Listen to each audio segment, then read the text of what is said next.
Hi, for Uber? Yeah. So I gotta tell you something. So I don't get paid till Friday. So I'll cancel the ride, but I'll pay you in cash, right? You're good with that? Oh no, why'd you cancel the ride? Well, you just started it, so you have to take me now. No, right? we can't do cash. It's got to go through the app. I have Venmo. I could pay you in Zelle. We can't do that. We can't do that. It's got to go in the app. Dude, we're going to my job. I work at the car wash, so I could hook you up like a free month of like car washes. I know your car is like a little dirty and stuff, so I can. No, no. Dude, like free car wash for a month. That's at least like a $30 value. This is like a $10 ride. Well, now that you mention it, there's another way you could pay for the ride. What, like free car wash? My uncle owns a landscaping company. My car, I can wash my own car, okay? But I'm just saying, there's another way you can, take care of the payment.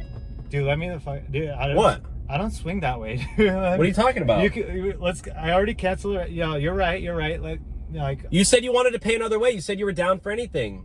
I mean, I do owe you, but like, I don't. It's a $20 ride. $20 is $20. I don't like where this is going, dude. Can you, like? Fine. You know what? Get out. All right, cool. You're not my type anyway. Holy hell. You probably wouldn't even satisfy me.